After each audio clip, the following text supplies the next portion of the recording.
ان الحمد للہ والصلاۃ والسلام علی رسول اللہ اما بعد فاعوذ باللہ من الشیطان الرجیم بسم اللہ الرحمن الرحیم۔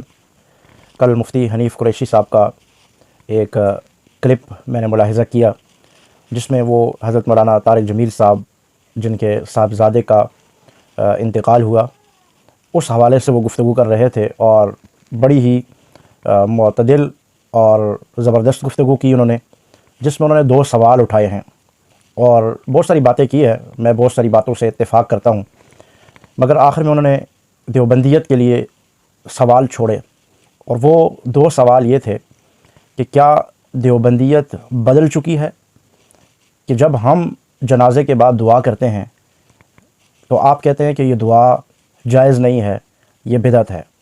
جب ہم قل خوانی کرتے ہیں، تیجا کرتے ہیں، تو آپ لوگ کہتے ہیں کہ یہ درست عمل نہیں ہے، یہ جائز نہیں ہے، جبکہ مولانا طارق جمیل صاحب خود اپنے بیٹے کے جنازے کے بعد دعا بھی کر رہے ہیں اور اس کے بعد وہ تیجے کا قل خوانی کا اعلان بھی کر رہے ہیں۔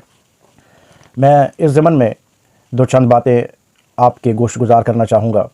سب سے پہلی بات تو یہ ہے کہ مسلک دیوبند طارق جمیل صاحب کا نام نہیں ہے، کہ جو کام طارق جمیل صاحب کریں گے تو وہ سارے مسلک پہ لگا دیا جائے گا۔ جیسے کہ آپ اپنی گفتگو میں اللہ تعالیٰ آپ کو مزید ہدایت عطا فرمائے، اللہ تعالیٰ آپ کو صراط مستقیم پہ چلائے، آپ اپنے پیروں اور نعت خوانوں اور مختلف قسم کے لوگوں کی اب پکڑ دھکڑ کر رہے ہیں۔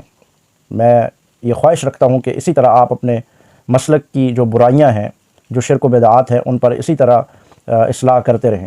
تو آپ نے ابھی ایک آپ کا کلپ تھا جو آپ اپنے بیان کے اندر یہ فرما رہے تھے کہ ہمارے پیر جو غوث زمان اپنے ساتھ لگاتے ہیں اور ان کو کلمہ تک نہیں آتا۔ تو آپ بتائیے کہ اب وہ جن کو کلمہ تک نہیں آتا اور ان کے نام کے ساتھ غوث زمان اور غوث اعظم لگا ہوا ہے، تو کیا وہ بریلوی مسلک کی پہچان ہو سکتے ہیں؟ کیا آپ نے جب یہ کہا کہ دیوبندی ایک طرف وہ دعا بعد جنازہ اور اسی طرح قل خوانی کے مخالف ہیں، اس کو بدعت جانتے ہیں، اور دوسری طرف وہ کرتے بھی ہیں، مولانا طارق جمیل صاحب کا حوالہ آپ نے دیا، آپ نے کہا کہ یہ دوہرا معیار نہیں ہے، تو میں آپ سے پوچھوں گا کہ جب آپ نے وہاں یہ کہا تو میں آپ سے ایک سوال کرتا ہوں، کیا آپ کے پیر صاحب جن کو بقول آپ کے کلمے تک نہیں آتے، جو غوث زمان کے القاب لیے پھرتے ہیں، کیا وہ آپ کے مسلک کا چہرہ ہیں؟ کیا آپ کے پورے مسلک کا اطلاق ان پیر صاحب پہ ہوگا؟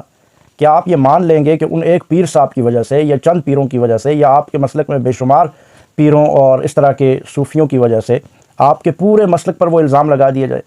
مفتی حنیف قریشی صاحب، کیا یہ انصاف کا قتل عام نہیں ہے کہ ایک طرف تو آپ انصاف کی بات کرتے ہیں کہ دیوبندیوں میں مولانا طارق جمیل صاحب نے جنازے کے بعد دعا کی، قل خوانی کا اعلان کیا، تو یہ انصاف نہیں ہے کہ ایک عام مسلمان کے لیے جب ہوتا ہے تو دیوبندی اعتراض کرتے ہیں اور اپنے بیٹے کے لیے یہ جائز قرار دیا گیا؟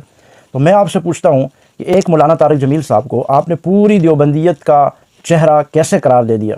اور پھر آپ نے ان کی ابتدا میں بڑی تعریف کی کہ وہ بڑے مشہور ہیں، معروف ہیں، مبلغ ہیں، اس میں کوئی شک و شبہ نہیں ہے۔ آپ کے ہاں بڑے مشہور و معروف ایسے لوگ ہوں گے جن کو لوگ غوث زمان بقول آپ کے کہتے ہیں، لیکن ان کی حالت یہ ہے کہ ان کو کلمہ تک نہیں آتا۔ اگر وہ کل کوئی کرتوت کر دیتے ہیں تو کیا آپ کے مسلک کو آڑے ہاتھوں لے لیا جائے؟ تو آپ نے یہ ارشاد فرمایا کہ کیا جب مولانا طارق جمیل صاحب نے یہ عمل کیا تو یہ عمل بدعت نہیں ہے؟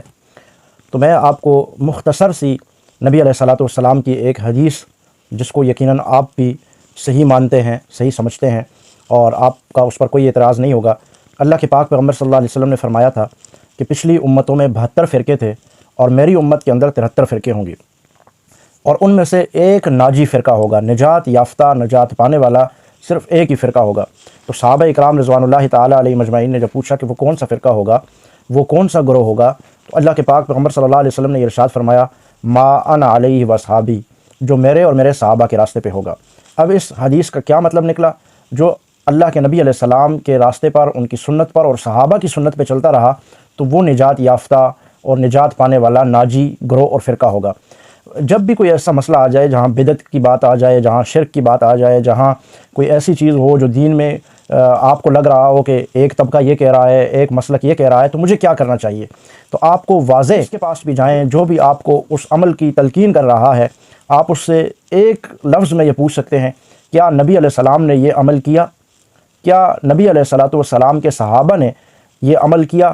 ما انا علیہ واصحابی، یہی وہ طبقہ ہے جو نجات یافتہ ہے، جس کو اللہ کے نبی علیہ السلام نے ناجی فرمایا ہے۔ جو 73 فرقوں میں ایک فرقہ، ایک گروہ جو جنت جانے والا ہے، نجات پانے والا ہے، وہ ما انا علیہ وصحابی ہے، کہ جو نبی اور نبی کے صحابہ کے راستے پہ ہے۔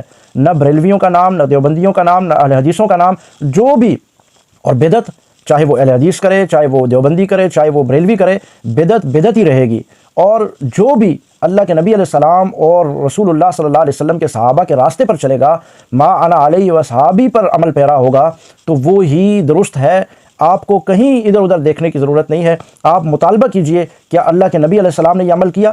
کیا صحابہ نے یہ عمل کیا؟ اگر اللہ کے نبی اور صحابہ نے یہ عمل کیا ہے تو آپ کا وہ عمل کرنا بالکل درست ہے۔ اگر اللہ کے نبی علیہ السلام اور صحابہ نے وہ عمل نہیں کیا، یا وہ چھوڑ دیا، یا وہ متروک عمل ہے، تو اس عمل سے اپنے آپ کو بچانا ضروری ہے۔ یہ لازم نہیں ہے کہ مولانا طارق جمیل صاحب نے کر دیا، یا مولانا جو ہے مفتی حنیف قریشی صاحب نے کر دیا، یا فلاں صاحب نے کر دیا۔ نہیں، ہمارے لیے کوئی مسلک کی شخصیات وہ رہنما آئیڈیل نمونہ نہیں ہے، بلکہ ہمارے لیے لقد کان لکم فی رسول اللہ اسوۃ حسنہ، نبی علیہ السلام کی اسوہ حسنہ ہمارے لیے نمونہ اور آئیڈیل ہے۔ اور پھر علیکم بسنتی وسنت الخلفاء الراشدین المہدیین ما انا علیہ وصحابی، یہ ہمارے لیے آئیڈیل اور نمونہ ہے۔ جب بھی کوئی ایسا معاملہ ہو جس میں ذہنی تشویش پائی جائے کہ کیا یہ کرنا چاہیے یا نہیں کرنا چاہیے، یہ بدعات ہے، یہ بدعت میں شامل ہوگا یا نہیں ہوگا، تو آپ کو اللہ کے نبی علیہ السلام اور صحابہ کے عمل کو دیکھنا چاہیے۔ اگر انہوں نے یہ عمل کیا ہے، اس پر قائم رہے تو آپ کر لیجئے۔ اگر انہوں نے نہیں کیا تو وہ دنیا کا کوئی بھی معروف سے معروف کوئی عالم دین، اسکالر،